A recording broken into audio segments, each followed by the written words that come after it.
الشیطان الرجیم بسم اللہ الرحمن الرحیم صلوات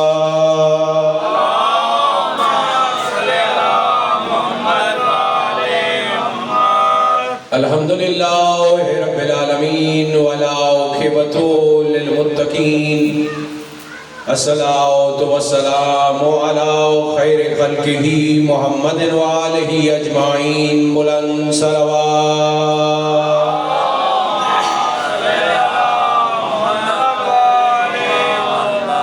اما بعد فقد قال اللہ تبارک وتعالی فی کتابہ المجید والفرقانہ الحمید وَهُوَ أَصْدَقُ الْقَائِلِينَ وَقَوْلُهُ الْحَقُّ مل کے بآواز بلند صلوات۔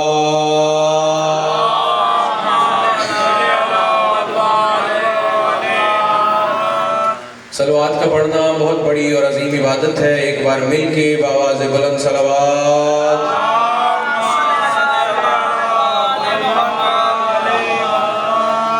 اپنی زبانوں کو ایک مرتبہ پھر سے معطر فرمائیں، مل کے بآواز بلند صلوات۔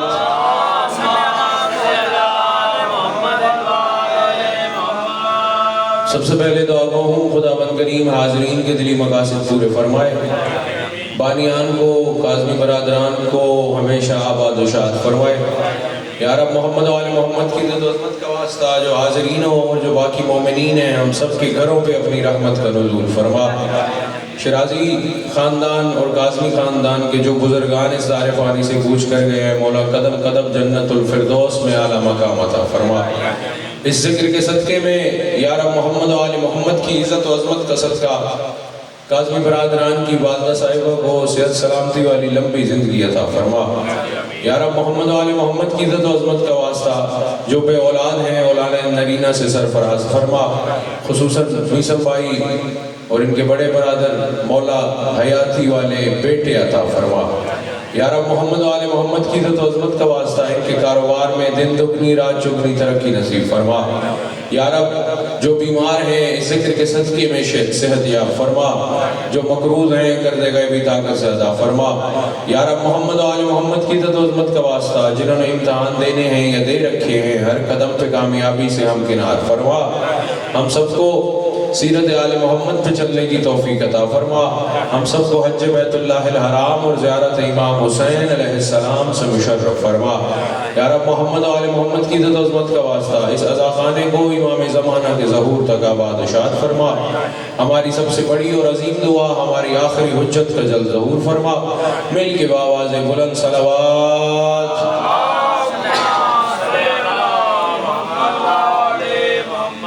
نعرہ تکبیر، نعرہ تکبیر، نعرہ رسالت، نعرہ رسالت۔ کافی مجمع ہے، دونوں ہاتھ بلند کرو مل کے نعرہ حیدری، نعرہ حیدری۔ توجہ ہے بات سنتی ہے، آپ سبھی کی خاص توجہ حاصل کرنے کے بعد قرآن مجید سے ایک آیت تلاوت کرنے لگا ہوں۔ سورہ کا نام ہے سورہ نمل، آیت نمبر 18۔ آیت پڑھنے سے پہلے میں آپ کو ایک منظر یاد کراؤں۔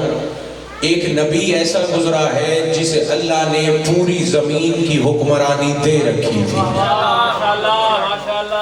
نبی کا نام جناب سلیمان بن داؤد۔ روح زمین کی جو حکمرانی ہے ظاہری، وہ جناب سلیمان کو دے رکھی ہے اللہ نے۔ کتنا بڑا لشکر ہوتا تھا نبی کے ساتھ، تاریخ میں آیا 100 فرسخ کا لشکر۔ جب بھی نبی سفر کرتے تھے نبی کے ساتھ سفر پہ جاتا تھا۔ 100 فرسخ، ایک فرسخ جنگ والوں 3 یا 4 میل کے برابر ہوتا ہے، اور نبی کا لشکر 100 فرسخ پہ چلتا تھا۔ کیسے چلتا تھا؟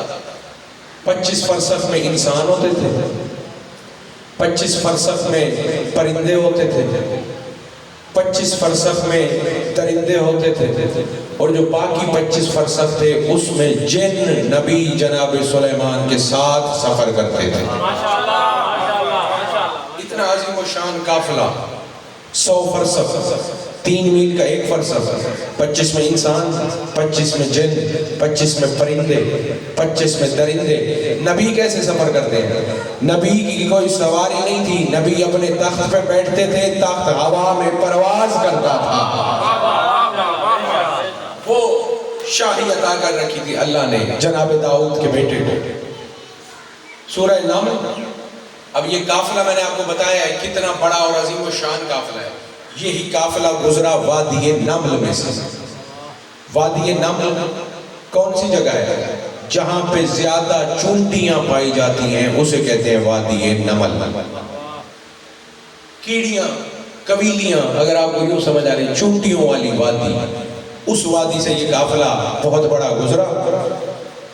ایک چونٹی نے دیکھا جناب سلیمان کے قافلے کو، اس چونٹی نے اپنی باقی چونٹیوں سے بات کی، اللہ نے وہی چونٹی والی بات قرآن بنا کے بھیج دیا ہے۔ ارشاد خداوندی بسم اللہ الرحمن الرحیم، قالت نملۃ یا ایھا النمل ادخلوا مساکنکم لا یأتمنکم سلیمان وجنودہ وہم لا یشعرون۔ ایک چونٹی اپنے قدموں پہ کھڑی ہوئی، اب آپ نے خود اندازہ لگانا ہے ایک چونٹی کی حیثیت کتنی ہے، اس کی جسامت کتنی ہے، اس کی آواز کی حقیقت ہی کیا ہوگی۔ ایک چونٹی کھڑی ہوئی، یا ایھا النمل ادخلوا مساکنکم، اے باقی چونٹیوں، میری وادی میں رہنے والی چونٹیوں، جلدی جلدی اپنے گھروں میں چلی جاؤ، اپنے بلوں میں چلی جاؤ۔ کیوں؟ جناب سلیمان اور ان کا لشکر ہو سکتا ہے تمہیں کچل ڈالیں اور انہیں پتہ ہی نہ چلے کہ ہوا کیا ہے۔ وَهُمْ لَا يَشْعُرُونَ، جناب سلیمان اور ان کا لشکر تمہیں کچل ڈالے اور انہیں پتہ ہی نہ چلے ہوا کیا ہے۔ یہ چونٹی نے بات کی، اللہ نے قرآن بنا کے بھیجا۔ اب آپ سوال کرو، اتنا بڑا نبی ہے، روح زمین کی حکمرانی ملی ہوئی ہے، ہوا جس کے تابع ہے، اسے چونٹی کی آواز آئی یا نہیں آئی؟ جاگنا بھائی، اگلی آیت میں اللہ نے بتایا فَتَبَسَّمَ ضَاحِكًا مِنْ قَوْلِهَا، جیسے ہی چونٹی کی آواز سنی جناب سلیمان پہلے مسکرائے پھر ہنس دیے۔ جاگنا بھائی، اللہ نے ہمیں بتا دیا، سلیمان نے ایک چھوٹی سی چونٹی کی آواز سن لی۔ جاگنا، کتنا بڑا لشکر ہے، 100 فرسخ میں لشکر ہے جناب سلیمان بن داؤد کا، 25 میں انسان، 25 میں جن، 25 میں پرندے، 25 میں درندے۔ اب خود بیٹھ کے اندازہ لگاؤ کتنا زیادہ شور ہوگا، کتنا زیادہ لشکر کی آوازیں ہوگی، اور اتنے بڑے لشکر اور آواز کے باوجود جو ہستی ایک چھوٹی چونٹی کی آواز سن لے، اللہ نے ہمیں بتا دیا وہ نبی ہوتا ہے جو نہیں سن سکتا، ہم جیسا انسان ہوتا ہے۔ اللہ نے ہمیں بتایا ہے نبی میں اور عام بندے میں فرق کیا ہے۔ دیکھنا میری طرف نیاز سے، اگر نبی کو چونٹی کی آواز نہ آتی تو پھر نبی میں اور لشکریوں میں فرق کیا رہ جاتا؟ اللہ نے بتایا جو میں حجت بنا کے بھیجتا ہوں اسے اپنا علم بھی عطا کر کے بھیجتا ہوں۔ آپ نے سن رکھا ہے، بے شک آرام سے سننا ہے، آرام سے سنو، لیکن توجہ میری طرف رکھنا۔ لہذا حسین چونٹی کو جناب سلیمان پہ فتح ہوئی تھی، میں نے بتانا ہے اس نے سوال کیا کیا تھا، جناب سلیمان نے کیا کیا تھا، ان کے جواب کیا تھے۔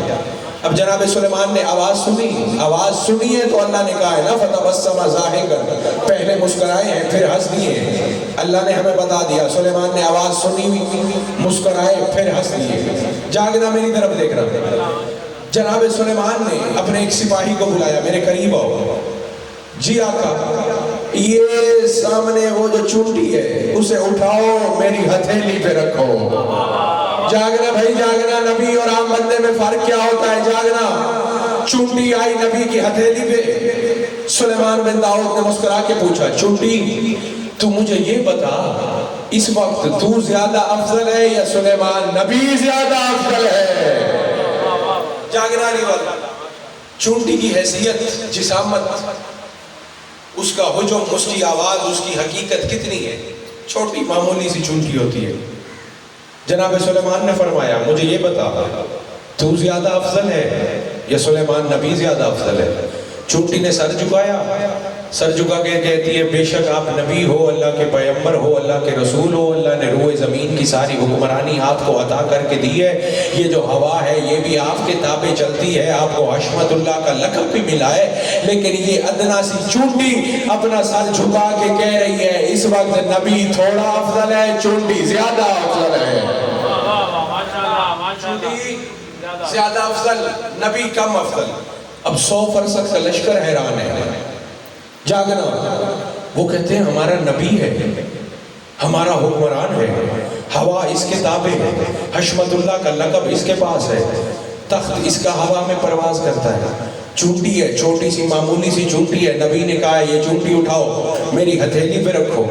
چونٹی کہہ رہی ہے کہ میں زیادہ افضل ہوں، نبی کم افضل ہے۔ جاگنا، نبی جانتے تھے، پھر سوال کیا مسکرا کے مجھے دلیل دے بھائی، چونٹی تو کس طرح زیادہ افضل ہے، سلیمان بن داؤد نبی کیسے کم افضل ہے؟ جاگنا، چونٹی نے پھر سر جھکایا، کہا تو نبی ہے، پیغمبر ہے، اللہ کا رسول ہے، تیرے پاس روئے زمین کی حکمرانی ہے، تیرے پاس ہوا بھی تیرے تابع ہے، حشمت اللہ کا لقب بھی سلیمان تیرے پاس ہے، لیکن میں چونٹی اس وقت افضل زیادہ اس لیے ہو، اور یہ چونٹی نبی کی ہتھیلی پہ بیٹھی ہے، نبی لکڑی کے تخت پہ بیٹھا ہے۔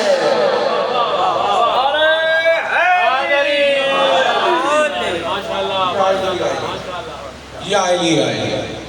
اس کے بعد جناب سلیمان سے چونٹی نے کہا سلیمان بن داؤد ایک سوال آپ نبی ہو آپ نے کیا ہے، ایک سوال کی اجازت مجھ چونٹی کو بھی دے دو۔ ماشاءاللہ توجہ سے بھئی، جناب سلیمان نے فرمایا پوچھو کیا پوچھنا ہے؟ چونٹی نے پھر سر جھکایا، کہتی ہے سلیمان بن داؤد نبی اتنے بڑے حکمران اور ہوئے زمین کے، مجھے یہ بتاؤ سب کچھ چھوڑ کے اللہ نے ہوا کو تمہارے تابع کیوں کیا ہے؟ بھئی ہوا کو تمہارے کنٹرول میں تمہارے تابع کیوں کیا ہے؟ جناب سلیمان مسکرائے، فرمایا تم جواب دو۔ چونٹی کہتی ہے سلیمان بن داؤد نبی اللہ تمہیں بتانا چاہتا ہے جس طرح یہ ہوا مٹھی میں بند نہیں ہو سکتی، تیری حکومت بھی ہمیشہ رہنے والی نہیں ہے، یہ حکومت بھی ایک دن ختم ہو جائے گی۔ رسول پاک حدیث قدسی ایتہو ملکن فانیہ وآتیتک ملکن باقیہ، اللہ نے ہمارے رسول سے فرمایا اے رسول، اے محمد احمد محمود، میں نے سلیمان کو فنا ہونے والی حکومت کا بادشاہ بنایا ہے، تجھے میں نے باقی رہنے والی بادشاہ دی ہے۔ رسول اور ان کے پاک گھرانے کے پاس ہمیشہ رہنے والی بادشاہت ہے، جناب سلیمان کے پاس یہ ظاہری فانی دنیا والی بادشاہت ہے۔ جاگنا بھائی، چونٹی کی آواز نبی نے سنی، نبی کو چونٹی نے سوالوں میں لاجواب کر دیا۔ یہی وادی ہے علی ابن ابی طالب گزرے، ساتھ جناب عمار یاسر بھی ہیں، نیاز حسین دیکھنا میری طرف۔ جناب عمار نے حیران ہو کے اتنی زیادہ جب چونٹیاں دیکھی وادی نمل میں، حیران ہو کے کہتے ہیں جلا، جلیل ہے وہ ذات جو اس وادی میں رہنے والی چونٹیوں کی تعداد جانتی ہے۔ جاگنا جھنگ والوں مجھے نہیں پتا کون ذکر سننے آیا ہے کون بھنگار دینے آیا ہے، جناب عمار فرما رہے ہیں جلا جلیل ہے وہ ذات جو اس وادی میں رہنے والی چونٹیوں کی تعداد جانتی ہے۔ بلا تشبیہ علی ابن ابی طالب نے کندھے پہ ہاتھ رکھا، مسکرا کے فرمایا عمار یہ نہ کہو کہ جلا جلیل ہے وہ ذات جو ان کی تعداد جانتی ہے، مولا پھر کیا کہو؟ علی نے مسکرا کے فرمایا یہ کہو جلا جلیل ہے وہ ذات جس نے ان کو خلق کیا ہے۔ جناب عمار حیران ہے، مولا خلق تو اللہ نے کیا ہے، وہ جلیل بھی ہے، لیکن مجھے یہ بتاؤ آپ روک رہے ہو بھئی یہ نہ کہو کہ جلیل وہ ہے جو ان کی تعداد جانتا ہے، مولا مجھے بتاؤ کوئی ایسی ہستی ہے جو ان کی تعداد جانتی ہے نیاز حسین جاگنا علی نے اپنی انگشت یہ والی اپنے سینہ اطہر میں رکھی، فرمایا بسم اللہ الرحمن الرحیم والذی نفسی بیدہ، اور مجھے قسم ہے اس ذات کبریاء صفات کی جس کے قبضہ اقتدار میں عمران کے بیٹے کی زندگی ہے۔ اور عمار یاد رکھ، علی کو صرف ان کی تعداد نہیں پتا، علی کو یہ بھی پتا ہے ان میں نر کتنے ہیں، ان میں مادہ کتنے ہیں۔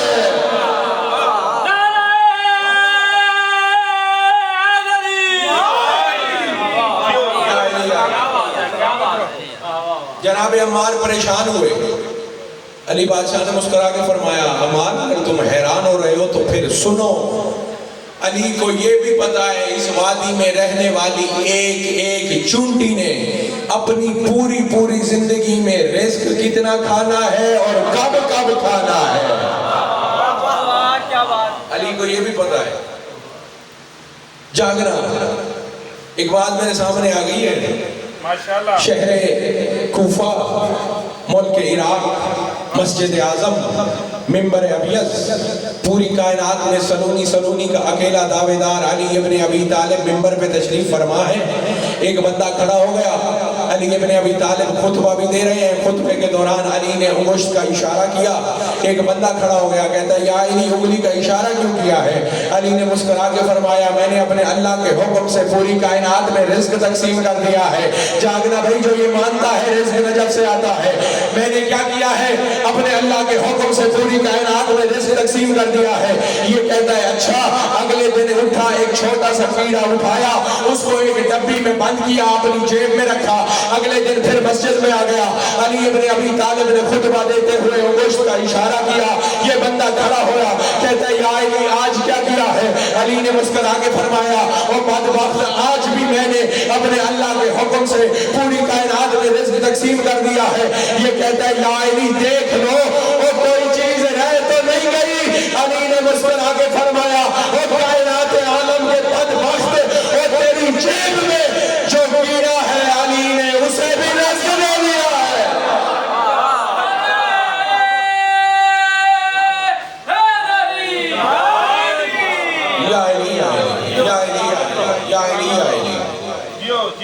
علی ابن ابی طالب، نسم شاہ جی آپ کو یاد ہوگا میں نے پہلے غالباً 4 کو یا 5 کو ایک آیت تلاوت کی تھی وَكُلَّ شَيْءٍ أَحْصَيْنَاهُ فِي إِمَامٍ مُبِينٍ۔ لوگ حیران ہوتے ہیں بھئی علی کو کیسے پتہ چل جاتا، اتنی زیادہ چونٹیاں ہیں، ان کی تعداد جانتے ہیں، نر کتنے ہیں مادہ کتنے ہیں وہ جانتے ہیں، کس چونٹی نے کتنا رزق کب کب کھانا ہے وہ جانتے ہیں، وہ پیدا کب ہوئی ہے مرنا کب ہے وہ جانتے ہیں۔ بھئی اللہ نے کہا ہے کائنات اندر ہے، امام مبین کی 4 دیواری باہر ہے، پھر سر اٹھاؤ نا آگو مل کے ڈھونڈتے ہیں جو اللہ نے امام مبین بنایا ہے وہ علی ہے یا کوئی اور ہے؟ امام مبین کو ہی پتا ہونا ہے، اور کسی کو پتا چل ہی نہیں سکتا، یا ان کو پتا ہے یا ان کے خالق اللہ کو پتا ہے، ان ہستیوں کو پتا ہے۔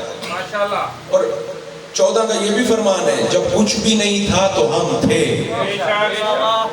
تھا بھی نہیں تھا ہم تھے۔ یہ مولا نے فرمایا، بندہ کھڑا ہوا یا علی اتنا بڑا دعویٰ، کچھ بھی نہیں تھا آپ تھے؟ مولا نے فرمایا صرف میں نہیں تھا، نبی بھی تھے، ہمارا پاک گھرانہ بھی تھا۔ اور حیران ہوا یا علی کچھ بھی نہیں تھا؟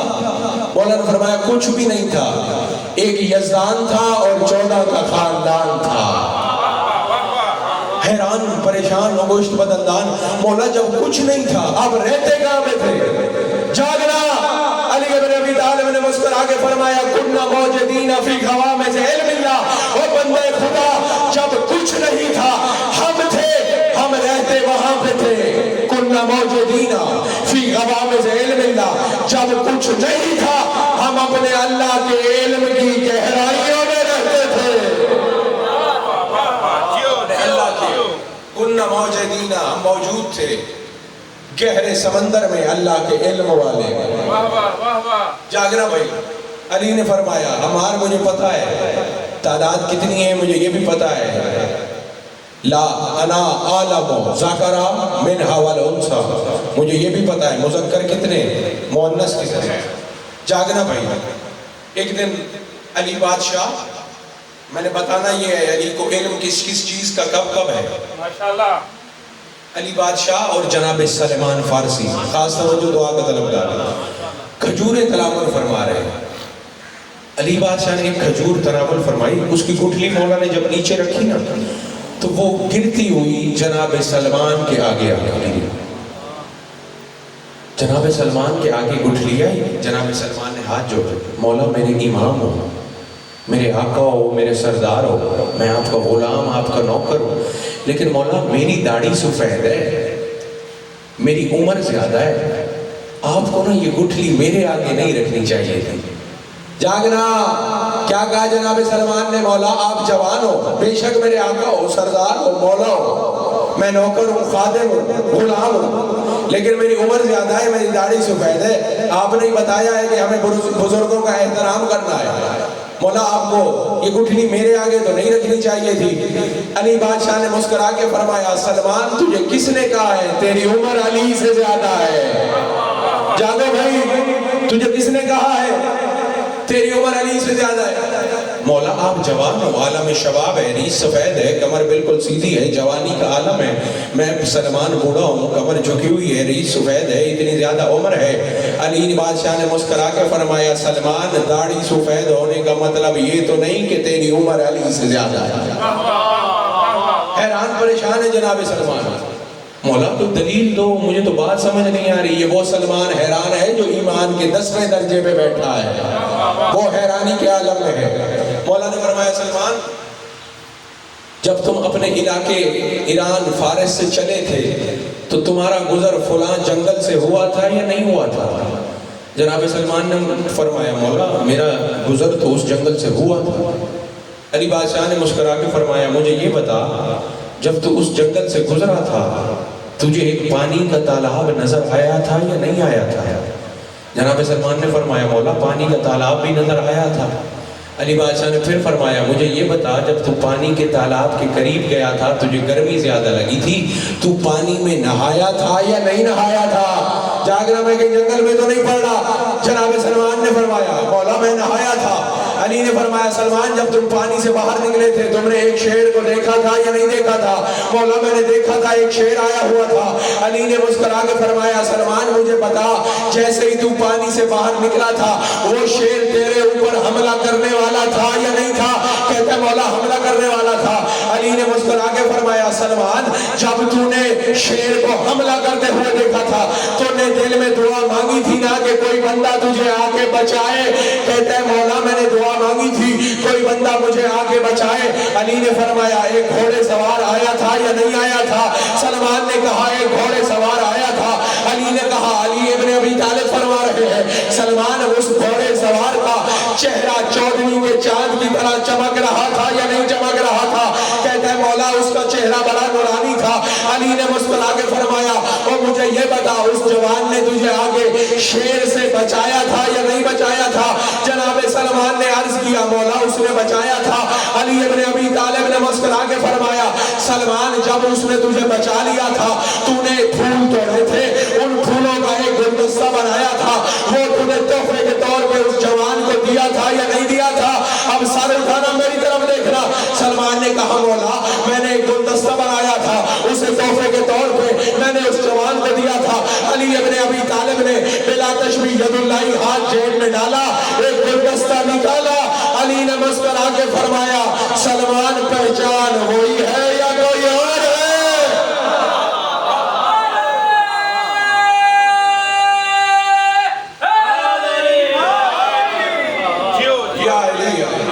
پامیں حاجی کا الحاج ہو گئے, پامیں سر پہ کرزا تاج ہو گئے, فرعون نمرود شداد بن گئے, پامیں سارے جگ دا راج ہو گئے. وہ جڑا کرے انکار جو حیدر تھا وہ تخم حرامی جایا ہے, اساں حیدر حیدر کرنا ہے ساڈی زندگی دا.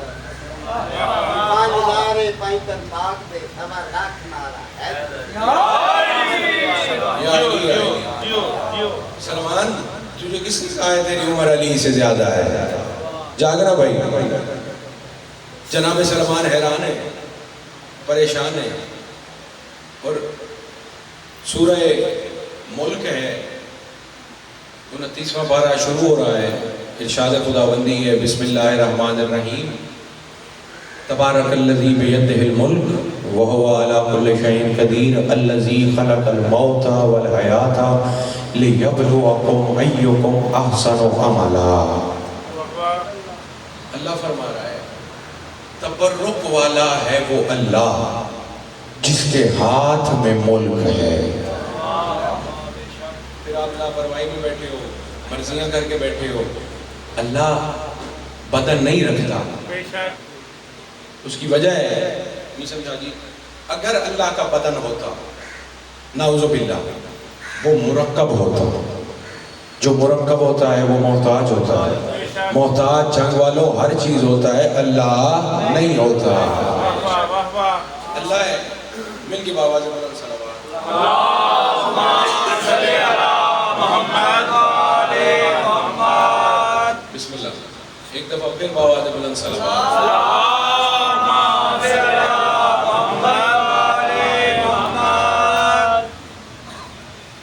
کلام بھیجنے والا عام ہستی نہیں ہے، وہی اللہ ہے جس نے کائنات کو بنایا ہے، جو خالق کائنات ہے. اور یہ وہی اللہ ہے جس نے 14 کو بھی بنایا ہے، وہ اللہ. اچھا میرے سامنے ایک بات آ گئی. جناب علی اکبر کا ایک جملہ میرے سامنے آ گیا. اللہ وہ ہے، بات میں نے آپ سے کی ہے، جس نے کائنات بنائی ہے اور فخر اس نے یہ کیا ہے کہ مجھے پہچانو میں نے 14 کو بھی بنایا. اچھا آپ کے مثال کے طور پہ اگر کوئی سنار ہے، سنار وہ اپنی دکان پہ جب جاتا ہے، جو اس کا فرنٹ والا شیشہ ہے بھائی جان خاص توجہ، اس کے اندر سنار اپنی سب سے بہترین بنائی ہوئی چیز رکھتا ہے. ایسے ہے جو اس نے سب سے اچھی چیز بنا رکھی ہے، خوبصورت ہے، مہنگی ہے، اچھی ہے، وہ سامنے کر کے رکھے گا. وجہ یہ ہے کہ باہر سے آنے والوں کو پتہ چل جائے سنار کتنا بڑا ہے. ایسے ہے یا نہیں ہے؟ اچھا ایک اور مثال لیتے ہیں. اگر وہ ٹیچر بیٹھا ہے تو جب بڑے کسی ٹیچر کا یا پرنسپل کا راؤنڈ ہوتا ہے، ٹیچر حضرات کی بھی یہ کوشش ہوتی ہے جو اچھے سٹوڈنٹ ہیں نا انہیں فرنٹ پہ بٹھاتے ہیں. ایسے ہے یا نہیں ہے؟ فرنٹ پہ اچھی چیزیں، سنار ہے تو اچھا زیور آگے رکھتا ہے، استاد ہے تو اچھے طالب علموں کو آگے بٹھاتا ہے. اب اللہ نے جو اتنی بڑی کائنات بنائی ہے، آپ نے کبھی سوچا ہے اللہ نے سب سے آگے کس کو کیا ہوا ہے؟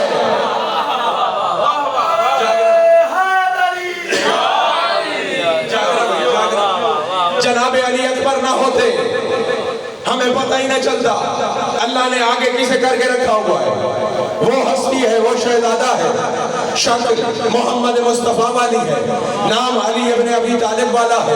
9 لاکھ کے سامنے آ کے جناب علی اکبر اپنے عقاب نامی گھوڑے پہ 9 لاکھ کی آنکھوں میں آنکھیں ڈال کے کیا فرما رہے ہیں؟ جاگنا.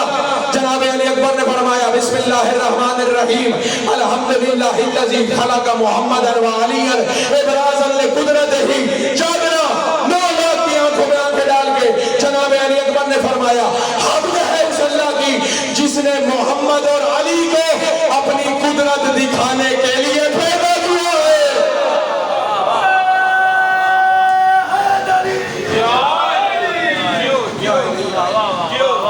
مولا نے جناب علی اکبر نے فرمایا ہے کائنات والوں اللہ نے محمد اور علی کو اپنے آگے رکھا ہوا ہے. وہ ان پہ فخر کرتا ہے کہ میں وہ ہوں جو محمد اور علی کا بھی اللہ ہے، میں وہ اللہ ہوں. جاگنا. جناب علی اکبر گھوڑے کا نام ہے مولا کے عقاب. عقاب ایک پرندہ بھی ہے آپ کا عقاب. جس نے دیکھا ہوا ہے وہ میرے ساتھ چلو بولے، جس نے نہیں دیکھا اسے بتاتا ہوں کیسا ہوتا ہے عقاب. 6 مصرے ہیں سمجھا جی. سلطان العلماء قبلہ علامہ غضنفر عباس ہاشمی صاحب کی قلم سے لکھے ہوئے. انہوں نے جناب علی اکبر کے خطبے کا ترجمہ کیا ہے.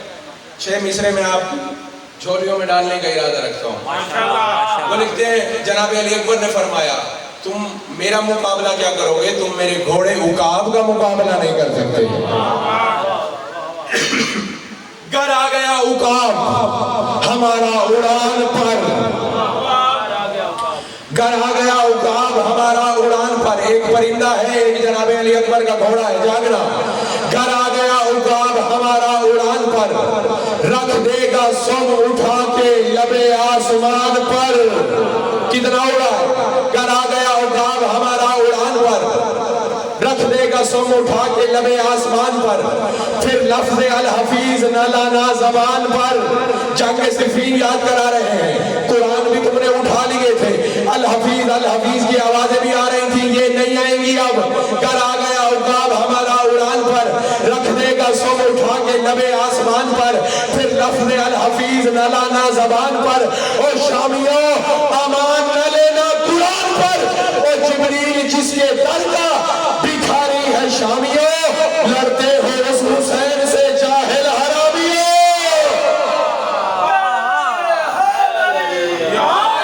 جو بھی لگائے گا دل کی مراد پائے گا، باجنا لے پانچری سپر پاور نعرہ حیدری۔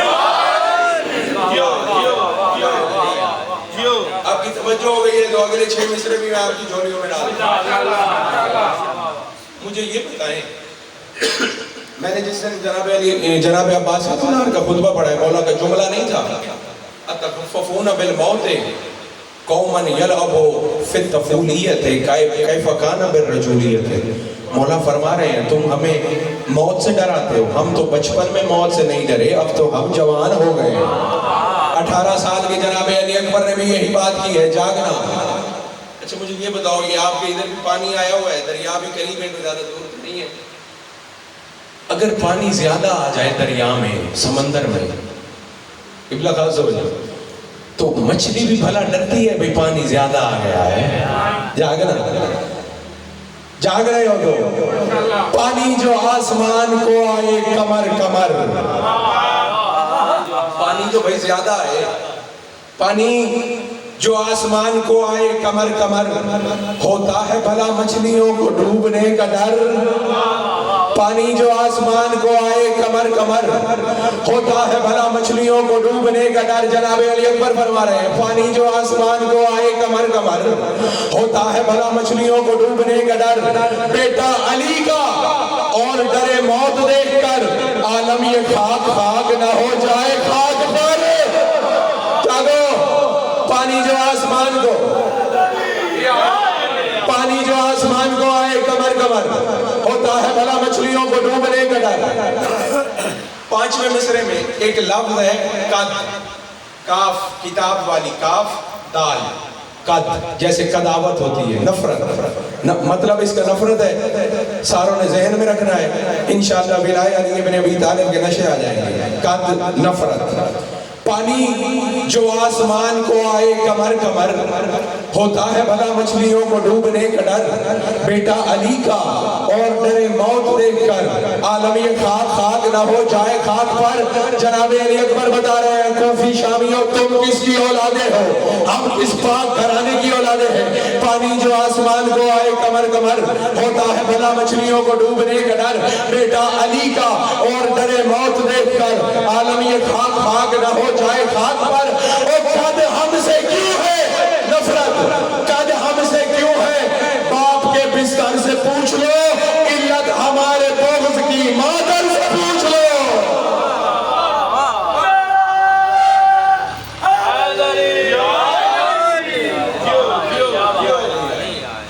شاہ است حسین، بادشاہ است حسین، دین است حسین، دین پناہ است حسین، سردار نامدار، سردار نامدار، دست در دست یزید، حقہ کی بنائے لا الہ است حسین۔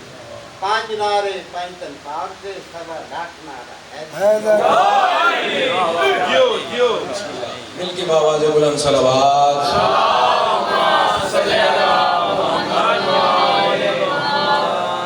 عزت جو بڑی تھی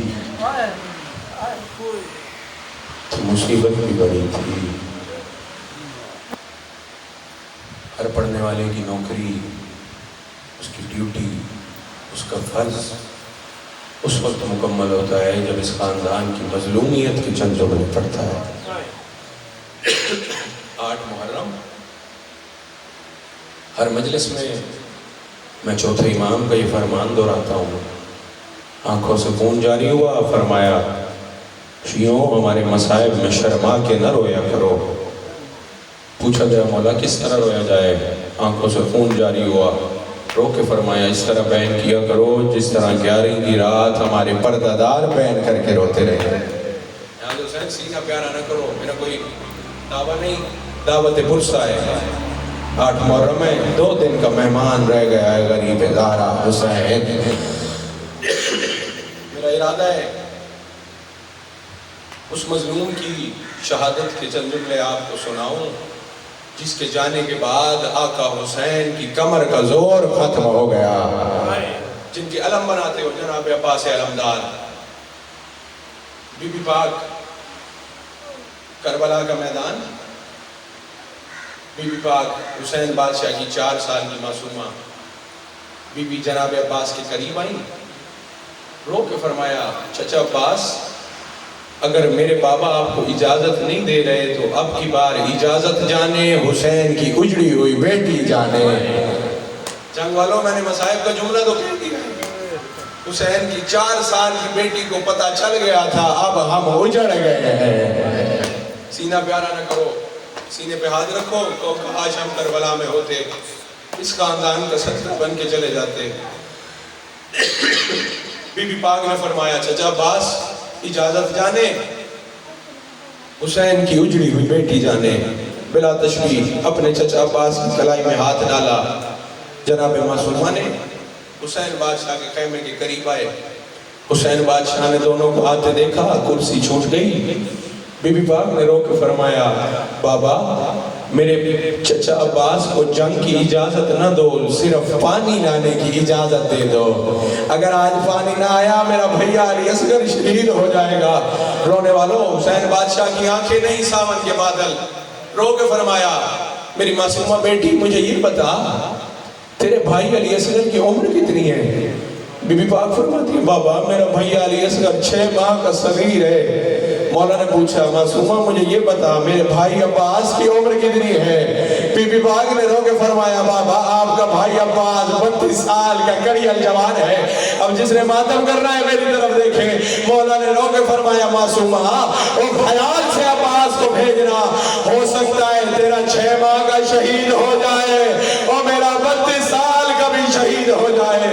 رونے والا مولا نے فرمایا عباس جنگ کی اجازت نہیں دے رہا، میں صرف پانی لانے کی اجازت دے رہا ہوں. مولا نے کہا مولا جیسے آپ فرماؤ گے میں ویسے کروں گا، میں نوکر جو ہوں. رونے والوں امام حسین نے پوچھا عباس یہ سر پہ کھود کیوں رکھا ہے؟ جناب عباس نے رو کے فرمایا مولا سر کی حفاظت کے لیے. امام حسین نے فرمایا عباس اتار کے رکھ دو. جنگ والوں جناب عباس نے اتار کے رکھ دیا. مولا نے پھر پوچھا عباس یہ زیرہ کیوں پہنی ہے؟ مولا بدن کی حفاظت کے لیے. حسین بادشاہ نے رو کے فرمایا عباس یہ بھی اتار دو.